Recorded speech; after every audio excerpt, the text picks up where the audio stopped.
Bon dia, alumnes. Com sabeu, avui comencem amb matemàtiques, però abans, com cada dia, anem a conèixer la vida d'una dona important en la història. Hi havia una vegada una princesa... Una princesa? No, una princesa no, una periodista. Hola, em diuen Elizabeth Jane, però probablement ningú em conega per el meu nom de pila. De menuda tota la meva família em deia Pinky, perquè sempre anava vestida de color rosa, però actualment tot el món em coneix per Nellie Bly. Vaig néixer a Pennsilvània el 1864 i vaig treballar allí com a reportera. Sabeu com vaig trobar la meva primera feina? Un dia vaig llegir a un periòdic un article titulat Per a què serveixen les dones, on es defensava que les dones que treballaven eren monstres i que sols podien fer feines de casa. Molt enfadada vaig escriure una carta baix el pseudònim d'Òrfena Solitària i la vaig enviar al periòdic. En aquest moment, el director del periòdic, al llegir-ho, em va contratar i em va donar el pseudònim de Nellie Bly, en honor a la cançó del cantant de Stephen Foster. Vaig estar treballant escrivint articles d'investigació, fins que vaig deixar la feina per a treballar a un altre periòdic de Nova York.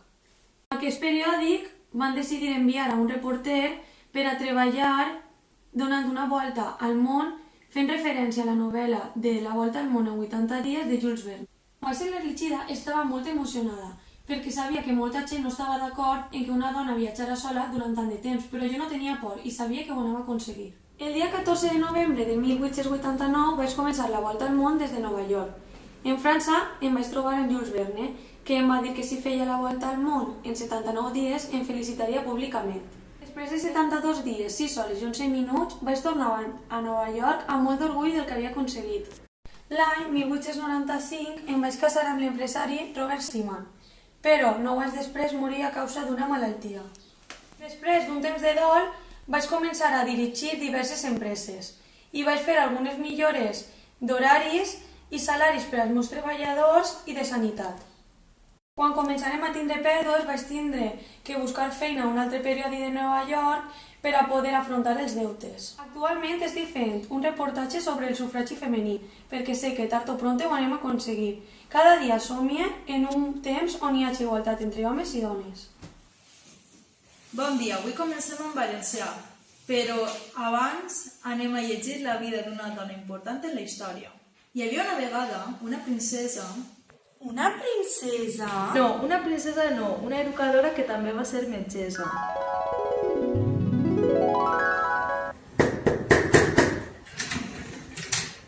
Hola, soc Maria Montessori. Possiblement ja en conegueu tots i totes, pel mètode d'ensenyança que vaig crear i per la implantació d'aquests en molts col·legis. Però de segur que no sabeu certes coses sobre mi, com per exemple que abans de centrar-me en l'educació vaig ser metgessa. Doncs us contaré la meva història. Mon pare sempre havia desitjat que fora mestra, però jo vaig començar la carrera d'enginyeria, la qual vaig abandonar després d'haver cursat el primer any. Més tard em vaig interessar per la medicina, però em vaig veure obligada a abandonar-la, ja que en aquella època l'especialitat de medicina sols la podien exercir els homes, però finalment vaig acabar sent la primera metgessa d'Itàlia. Durant la meva carrera em vaig especialitzar en malalties nervioses i mentals, la qual cosa em va portar a treballar amb xiquets xiquetes amb discapacitat intel·lectual. Convivint amb aquests xiquets i xiquetes, em vaig interessar per l'educació dissenyant materials educatius adaptats a les seues necessitats, amb la finalitat d'ensenyar-los a llegir, a escriure, a comptar i, sobretot, a ser autosuficients. Com que les tècniques van donar resultat, vaig decidir crear una escola anomenada la Casa dels Nens, amb la finalitat d'ensenyar a més xiquets i xiquetes d'entre 3 i 6 anys. A més, vaig crear mobiliari petit a escala infantil adaptada a les seues necessitats i joguines per a que descobriren el món de manera pràctica i independent. Per a mi, el més important en l'educació és deixar en llibertat als alumnes i, sobretot, deixar-los que facin les coses per si sols, ja que en el moment en què escrivim, retallem, llegim, ordenem o contem per ells, l'única cosa que que aprenen és que tot ho fem millor que ells o elles.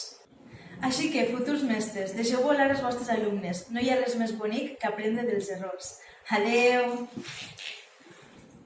Bon dia, xiquets i xiquetes. Anem a començar amb plàstica, però abans, com cada dia, llegirem la història d'una dona important. Hi havia una vegada una princesa... Una princesa? No, una princesa no, una escriptora. Hola, em dic Isabel Allende. Per a qui no em conega, sóc una escriptora. Tinc 77 anys. Vaig néixer al Perú, però visc a Xile. Quan era menuda, em molestava que em tractaren d'una manera diferent per ser una xiqueta.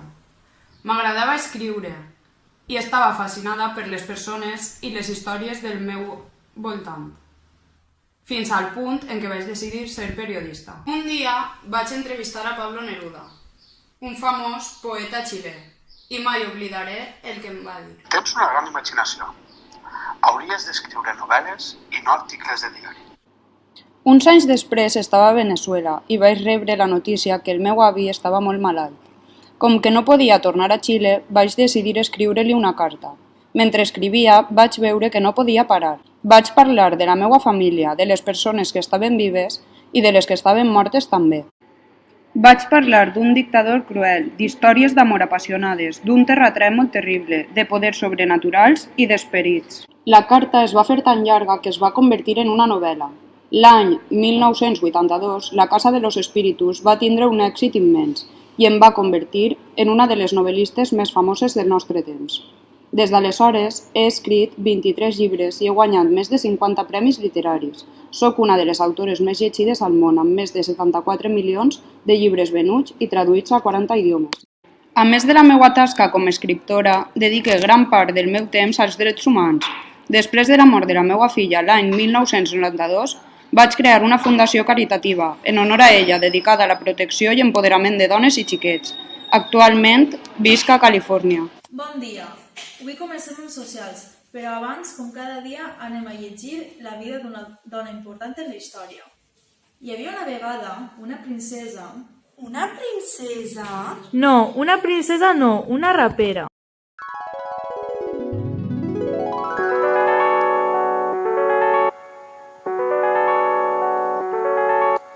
Ei, sóc la Sonita i avui vull que conegues tot allò que em va passar. Vaig néixer a un país anomenat Afganistan.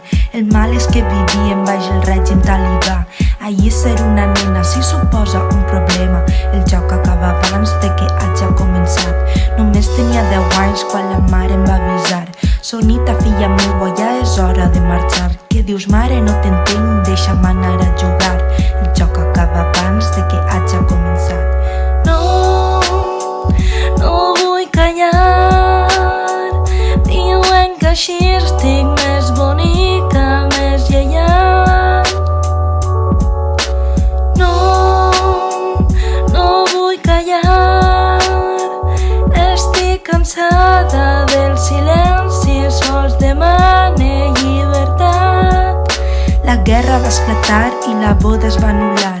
Viatjarem a l'Iran, a un camp de refugiats. La vida de vegades t'obliga a madurar. Què importarà la infància si te l'han arrabatat? Per fi llegir i escriure estaven al meu abast. Somiava anys enrere en tenir habilitats. Vaig sentir que m'endinsava en un món tan irreal, ple de versos i tornades que rimaven al compàs. No vull callar. Diuen que així estic més bonica, més lleial. No vull callar. Estic cansada del silenci, sols demane llibertat. El cel es va fer negre quan la mare va arribar. Sonita, t'hem de vendre, el teu marit t'està esperant. No vull mare, no m'obligues a ser insignificant. Encén com un producte quan per mi volen pagar. Havia de cridar, tenia la necessitat. Només tenia el rap i una vida per davant. Açò a cara ho creu o ho apostes tot o res. Plasmar en una lletra necessite llibertat. No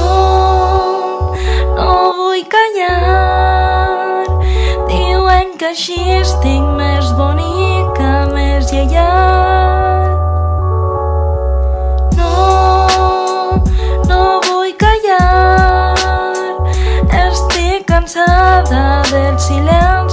sols demane llibertat. No haguera imaginat en què allò es faria viral. Tothom sabia la història, era la crua realitat. Una dècada em va permetre tot allò que havia somiat, acomiadar-me del passat i als Estats Units marxar. No vull callar, diuen que així estic més bonica, més lleial. No vull callar, estic cansada del silenci, sols demane llibertat.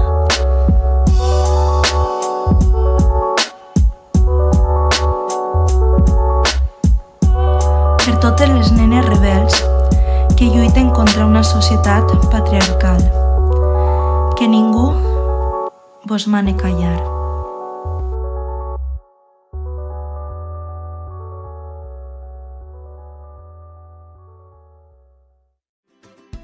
Després de conèixer la vida d'aquestes dones, recordeu, ara és el vostre moment.